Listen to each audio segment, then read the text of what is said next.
بسم الله الرحمن الرحيم يا أيها المدثر قم فأنذر وربك فكبر وثيابك فطهر.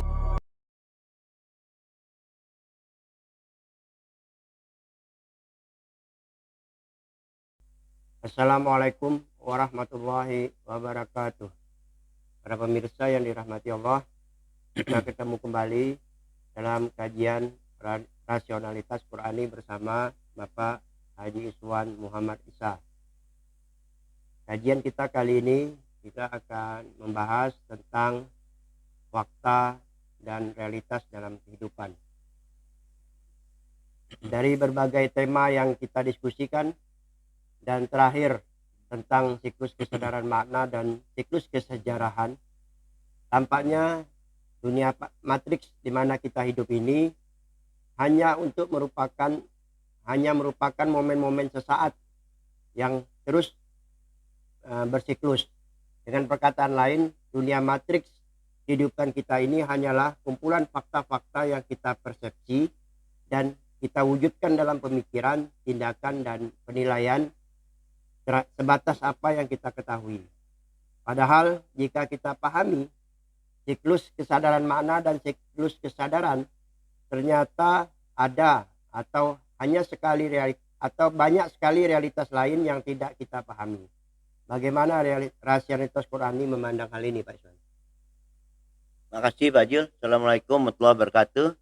Alhamdulillah kita sekarang di tema 107 Pak Jul ya. Nah memang kalau kita lihat ada dua hal tadi yang ditanyakan itu tentang istilah fakta dan realitas.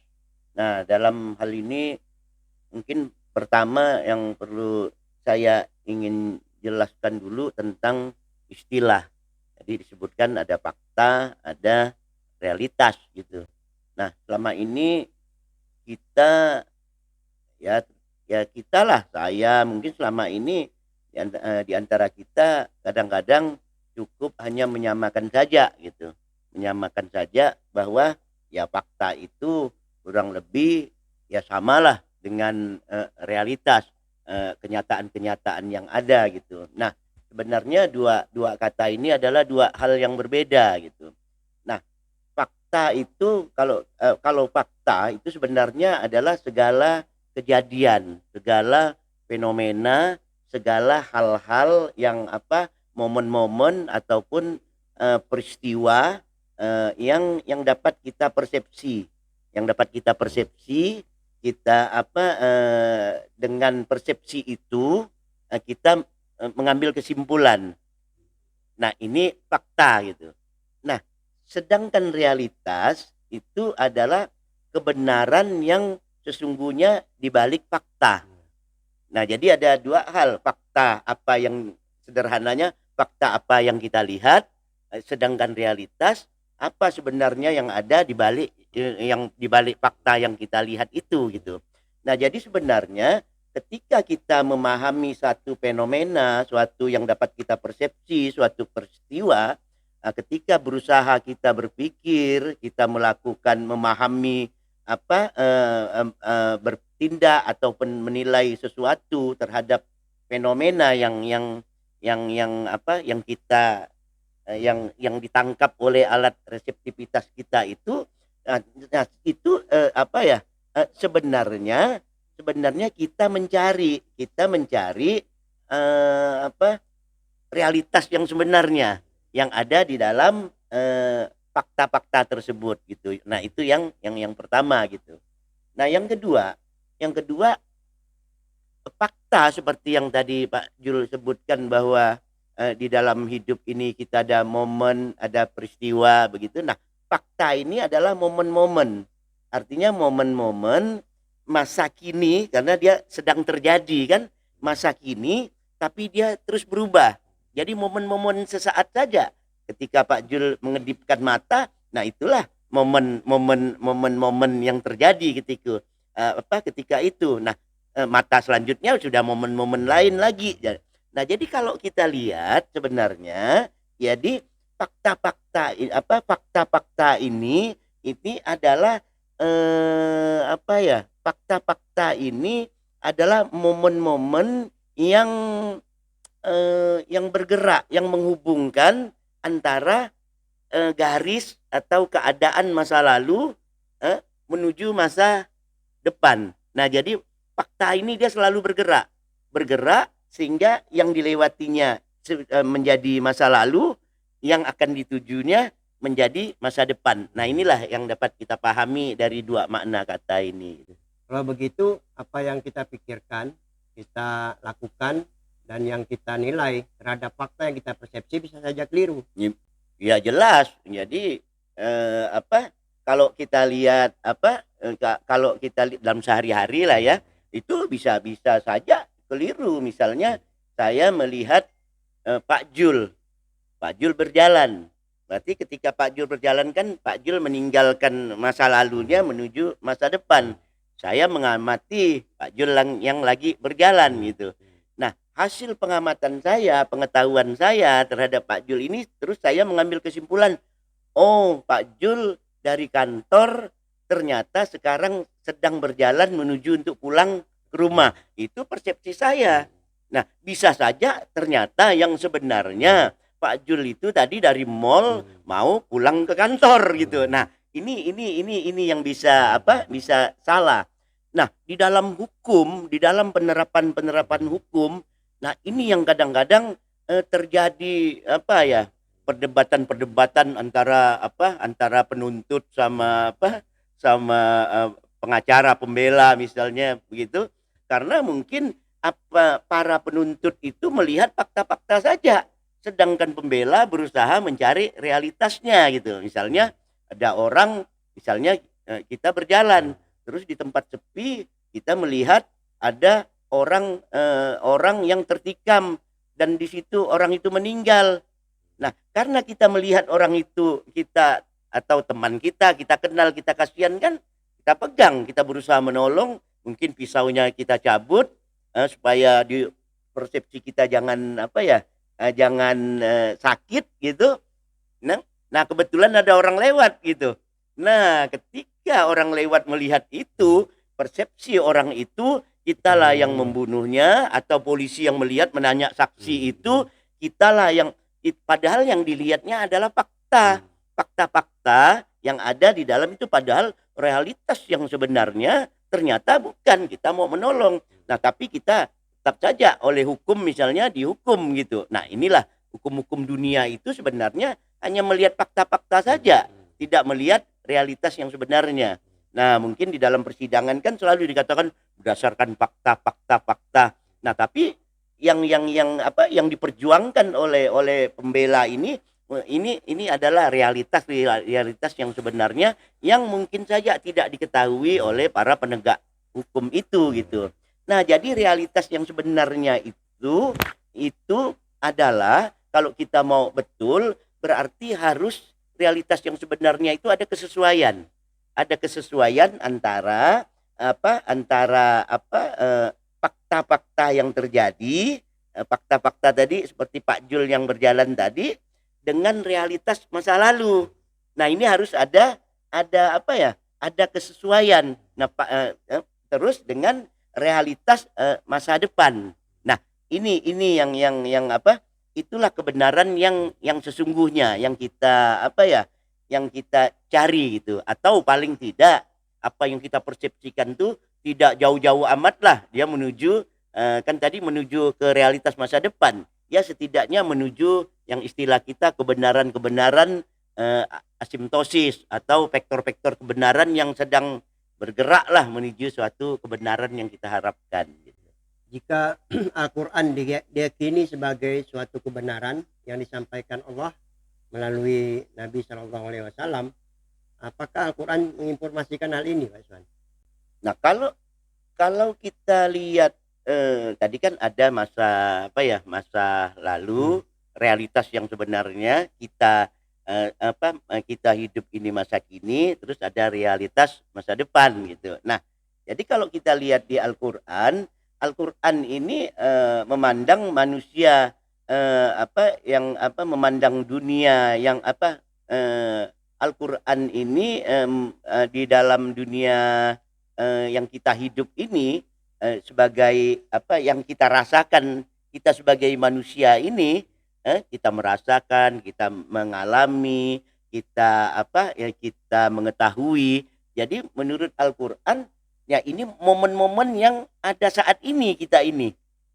Artinya saat inilah kita. Tapi realitas sebenarnya Allah katakan bahwa kita itu sebenarnya berasal dari realitas masa lalu, daripada waktu yang tak terbatas di dalam Al-Qur'an dengan menggunakan istilah ad-dahar. Nah, sedangkan waktu momen-momennya, momen-momen kejadian masa kini itu, nah ini di dalam Al-Qur'an menggunakan kata hinun. Nah, oleh sebab itu kalau kita lihat di Al-Qur'an sebagaimana yang beberapa waktu juga sudah kita pernah kita jelaskan bahwa di surah Al-Insan ayat 1 itu Allah menyatakan Allah menyatakan hal ata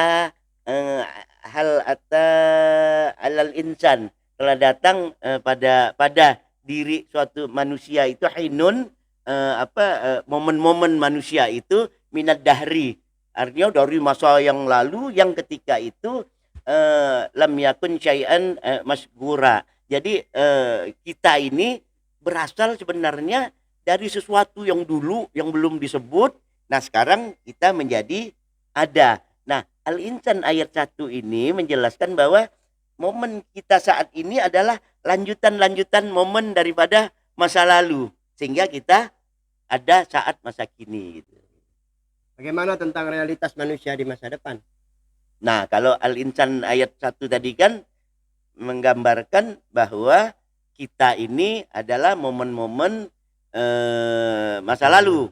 Nah, tadi kan tadi kan udah saya sampaikan kayak contoh Pak Jul tadi, momen-momen ini sebenarnya berjalan menuju masa depan gitu. Nah, ini menuju masa depan ini, nah ini juga diinformasikan Allah. Cuma kata Allah kebanyakan kamu itu enggak tahu yang kamu tuju masa depan itu apa gitu. Nah, kalau kita lihat misalnya di surah Ar-Rum ayat 7, di situ Allah mengatakan ya'lamuna zahiran minal hayatid dunya.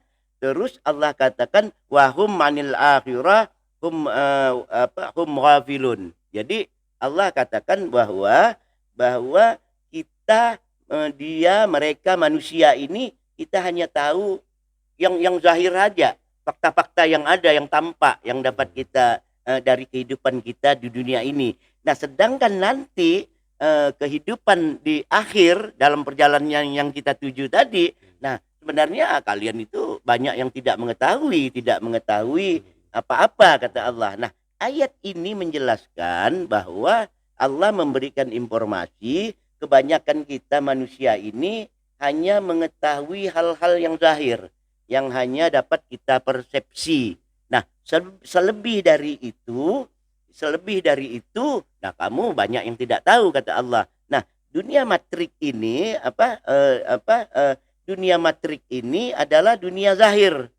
Nah, sedangkan di balik dunia zahir ini ada realitas yang sebenarnya. Bagaimana nanti tentang kehidupan di masa depan gitu. Nah, demikian juga bagaimana proses-prosesnya. Nah, ini sudah dijelaskan oleh Allah. Jadi di dalam Al-Qur'an itu memuat tadi, kalau Al-Insan ayat 1 contoh ayat tadi dia menjelaskan realitas masa lalu, sedangkan momen-momennya ini adalah realitas masa kini, dan arah yang dituju itu adalah realitas masa depan yang dikenal Allah sebagai dunia yang kita kenal sebagai alam akhirat gitu. Nah, jadi dari dua ayat ini dapat kita katakan bahwa diri kita saat ini hanyalah momen-momen sesaat, hanyalah titik-titik titik itu kan kalau kumpulannya kan menghasilkan garis, ini kan. Jadi hanyalah titik-titik, merupakan titik-titik momen sesaat yang menghubungkan dunia masa lalu, ya, yang bergerak untuk menuju dunia masa depan. Jadi hanya momen-momen, hanya sekejap saja gitu. Nah, oleh sebab itu Allah menyatakan di dalam surah Al-An'am ayat 32 itu bahwa dunia ini sebenarnya hanya permainan saja, hanya game saja yang isinya semuanya hanya senda gurau, hanya satu permainan sandiwara yang nyanyi Panbers lah itulah, ya kan? Ya, dunia ini hanya sandiwara. Nah, ini yang Allah katakan di Al-An'am ayat 32 itu, wa mal hayatud dunya illa la'ibun wa lahwun. La'ib wa lahwa ini yang Allah katakan cuma sekedar game saja, hanya permainan dan senda gurau yang ada di dalamnya. Nah, inilah maksud ayat kira-kira memahami tentang momen-momen kehidupan yang kita jalani hari ini gitu. Jika alam dan manusia hanya momen-momen sesaat dari masa kini, berarti masa kini hanya sekedar simbol-simbol atau tanda-tanda atau fakta-fakta yang terus berubah. Nah, itu udah jelas. Itu Allah Allah di dalam Al-Qur'an itu apa yang tadi dikatakan, ya itulah sebenarnya hidup gitu. Itulah sebenarnya hidup. Nah, kita hidup di dunia matrik ini, di dunia masa kini ini, kita hidup hanyalah momen-momen yang dapat dipersepsi, sehingga itu dapat dianggap sebagai hanya simbol-simbol saja, karena di balik itu beda gitu, ada realitas yang sebenarnya. Jadi kita hidup ini hanya tanda-tanda sesaat, momen-momen sesaat, matahari terbit, besok mengulang lagi, terus berjalan, angin bertiup, daun bergoyang, gunung meletus. Nah, ini momen-momen yang terus berganti, yang di dalam Al-Qur'an momen-momen fenomena ini secara umum disebut Allah dengan al-ayat. Oleh sebab itu di dalam surah Az-Zariyat ayat 20 dan 21 itu kan Allah katakan wa fil ardi ayatun lil muqinin. Nah, kalau kamu orang memang betul-betul yang yakin, Allah katakan bahwa sebenarnya di dalam universe, di dalam alam semesta ini ada ayat, ada tanda-tanda, ada simbol-simbol, ada momen-momen sesaat. Demikian juga wafi anfusikum, bahkan di dalam diri kamu juga itu, kata Allah, itu ada tanda-tanda, momen-momen, fakta-fakta yang sebenarnya di balik itu ada realitas yang untuk menyampaikan realitas yang sebenarnya. Sebab itu Allah mengatakan ujungnya apalah tubsirun, kenapa tidak kamu amati, kenapa tidak kamu perhatikan. Nah, kalau kita lihat Allah berbicara di dalam Al-Qur'an itu mengenai fenomena tanda-tanda, nah ujungnya pasti Allah mengatakan kenapa tidak kamu perhatikan, kenapa kamu tidak pikirkan, kenapa tidak kamu pahami. Nah, ini bagaimana kita menyikapi fenomena-fenomena ini untuk mengetahui realitas apa yang sebenarnya yang ada. Tadi dikatakan alam semesta dan segala yang ada di dalamnya termasuk manusia adalah sebuah tanda. Apakah Al-Qur'an itu juga sebuah tanda? Nah, kalau tadi kan tadi Allah katakan dalam universe ini semua ini kamu juga tanda, berarti Al-Qur'an yang kita baca ini karena ada di dalam universe, ya Al-Qur'an juga adalah sebuah tanda gitu. Nah, oleh sebab itu kalau kita membuka Al-Qur'an itu seluruh itu kan disebut ayat, seluruh informasinya ayat. Nah, ayat ini kan dalam bahasa Al-Qur'an, bahasa Indonesianya ya kita pahami sebagai tanda-tanda itu, ayat-ayat gitu. Nah, bahkan di dalam Al-Qur'an itu kan kelompok-kelompok ayat dibuat menjadi surah. Nah, surah ini kan di dalam, kita tahu surah ini kan di dalam bahasa Arab ini kan artinya gambar. Bisa bermakna gambar, bisa bermakna salinan, bentuk atau format. Nah, ini surah. Misalnya surah As-Surah fil Jiddar, gambar itu, foto itu ada di dinding.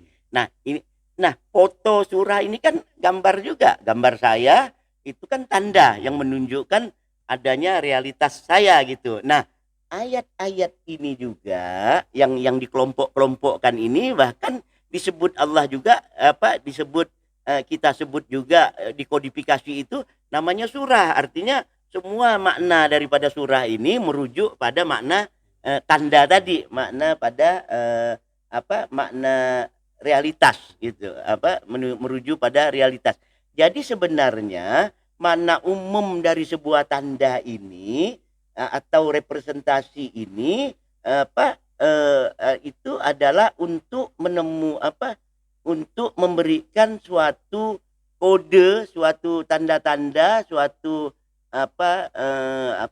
alat untuk menjelaskan bahwa di balik itu ada realitas yang sebenarnya. Nah, itulah realitas yang sebenarnya. Nah, tugas kita lah sebagai manusia, sebagai umat manusia di dunia ini, bagaimana kita untuk memperhatikan tanda-tanda itu, untuk mentadabbur, untuk memikirkan, untuk mempertimbangkan pakai menggunakan akal, sehingga kita bisa membedakan mana yang sebenarnya ini hanya sekedar fakta, sekedar tanda, dan mana juga hal-hal yang sebenarnya realitas yang direpresentasikan oleh tanda-tanda itu. Kita tahu bahwa masalah tanda ini sangat kompleks. Bagaimana cara kita memahaminya agar kita tidak mengalami atau terjebak di dalam kompleksitas tanda itu? Nah, itu ya itu sebenarnya tidak mudah juga ya. Jadi makanya karena tidak mudah itu kan kemarin kan kita sudah membangun suatu kerangka kan Mbak Jul.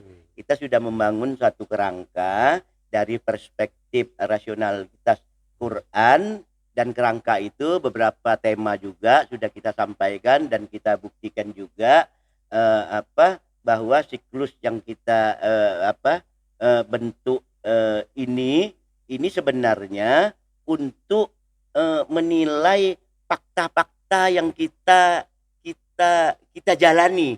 Oleh sebab itu siklus kemarin kan kita adalah poin-poin itu kan, momen-momen sentuhan, momen rasa, pengalaman, pengetahuan, momen pemahaman, sehingga melalui momen-momen itu kita dapat menentukan satu makna gitu, dapat menentukan suatu makna. Nah, jadi itu yang pertama. Yang kedua pemahaman akan realitas yang sesungguhnya ini.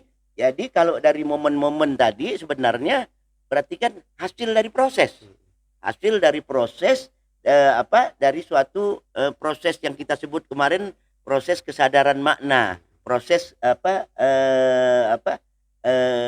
kesejarahan gitu. Artinya dengan perkataan lain bahwa dari proses-proses itu selama kita hidup, di mana kita ada di dalam dunia tanda ini, harusnya kita tidak berhenti memahami tanda-tanda. Kan tanda tadi dikatakan dia selalu berubah nih, karena tanda ini berbentuk syai', dia halikun, dia berubah dari satu waktu, dari satu ke tempat keadaan.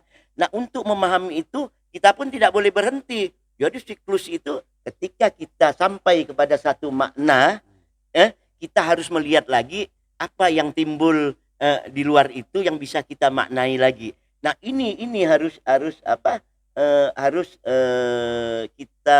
kita lakukan, siklus yang tiada henti. Nah, kalau tadi kata Pak Jul misalnya bisa saja kesalahan-kesalahan, nah ini karena apa? Nah, ini yang ketiga, ya ini yang mau saya sampaikan, yang ketiga ini karena adanya pemberhentian siklus. Artinya kita berhenti. Ketika kita berhenti, maka stasiun berhenti itulah kita anggap perjalanan akhir dari pemahaman, sehingga apa yang kita dapat itulah yang kita anggap makna yang sebenarnya yang sudah final gitu. Karena kita berhenti kan tadi siklus dari sentuhan sampai kepada kesadaran makna, kita menemukan makna. Padahal siklus kesadaran ini kan kita akan menemukan makna-makna baru lagi kan. Nah, kalau kita berhenti, makna itulah yang kita anggap sebagai suatu kebenaran akhir. dari perjalanan hidup ini gitu, di dalam mencari makna tadi gitu. Padahal sebenarnya itu adalah kebenaran-kebenaran yang kalau kita katakan itu kita hanya menyetop di situ, berarti kita hanya menganggap itulah perspektif yang perspektifal dari perspektif kita menganggap itu kebenaran. Baik itu dilakukan oleh individu atau kita, ya bisa juga dilakukan oleh oleh kelompok.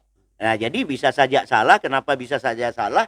Ya disebabkan kita memberhentikan siklus yang harusnya terus berubah mengikuti perubahan-perubahan tanda-tanda yang ada di alam ini. Mengapa bisa demikian, Pak Iswan? Nah, kalau ditanya itu mengapa bisa demikian ini? Nah, kemarin kan kita kita sudah memberikan contoh-contoh siklus awal. Dari siklus awal kita bergerak itu kemarin itu. Nah, siklus awal ini kita bergerak sehingga sampai pada suatu kesadaran, ya. Nah, karena kesadaran yang kita temukan ini harusnya kita kita terus melanjutkan lagi sehingga kita menemukan sentuhan baru, menemukan rasa baru, pengalaman baru, ilmu pengetahuan baru, pemahaman baru, kesadaran baru, sehingga ada makna-makna lagi yang kita temukan gitu. Nah, jika kita berhenti atau kita memberhentikan siklus ini, maka persepsi kita terhadap fakta itu ikut berhenti juga. Artinya apa yang akhir kita temukan itu, nah itulah kita anggap itu suatu kebenaran. Padahal fakta-fakta ini terus berjalan membentuk makna-makna membentuk makna baru. Nah, akibatnya apa? Nah, akibatnya apa yang kita dapatkan terakhir itulah yang kita pertahankan, kita perjuangkan mati-matian, kita bela dengan segala cara untuk mempertahankan makna yang kita anggap makna final, makna final di dalam perjalanan siklus kesadaran memaknai tanda-tanda. Ini dapat kita lihat di sekarang ini kan, berbagai kelompok semua punya klaim bahwa inilah kelompok itu salah, inilah. Nah, ini klaim-klaim ini karena apa? Karena adanya penafsiran kita berhenti. Nah, kalau kita sama-sama terus mencari, nah ini kan enak ini sama-sama. Tapi kan sekarang tidak, karena siklus ini berhenti. Nah, ini yang terjadi, perbedaan-perbedaan kita semakin runcing. Nah, mungkin ini yang dapat yang saya sampaikan di dalam memaknai arti daripada fakta dan realitas dalam kehidupan kita. Mungkin agar lebih jelas, lebih lengkap lah. Nanti kita pada session ini tema berapa nih? 107, tema 108 kita lanjutkan di session kedua lah. Bagaimana apa penyebab yang tadi Pak Jul tuh penyebabnya, kriterianya mungkin dapat kita jelaskan nanti di tema 108. Saya kiranya itu yang dapat saya sampaikan, Pak Jul. Terima kasih Pak Iswan. Para pemirsa yang dirahmati Allah, sebelum kita akhiri diskusi ini, ada beberapa hal yang dapat saya sampaikan kesimpulan. Pertama, bahwa alam semesta beserta isinya ini termasuk manusia di dalamnya hanya sekedar tanda atau fakta tentang adanya realitas yang lain di balik semua tanda. Fakta adalah sebuah momen masa kini, sedangkan realitas adalah kebenaran yang sesungguhnya atas fakta, baik apa yang telah terjadi pada masa lalu ataupun yang akan terjadi pada masa depan. Siklus kesadaran makna dan siklus kesejarahan adalah suatu proses yang tiada henti yang harus dilalui oleh manusia untuk memahami tanda dan realitas dengan benar. Pemberhentian siklus akan menyebabkan anggapan bahwa apa yang sudah kita pahami pada masa lalu adalah suatu kebenaran final. Al-Quran juga suatu tanda yang berisi informasi dan representasi dari berbagai realitas yang sesungguhnya tentang bagaimana kita berpikir, bertindak, dan menilai hubungan antara tanda dan realitas yang sesungguhnya di dalam hidup dan kehidupan ini. Demikian yang dapat saya simpulkan. Sampai ketemu pada kajian pada tema yang akan datang. Wassalamualaikum warahmatullahi wabarakatuh. Waalaikumsalam warahmatullahi wabarakatuh.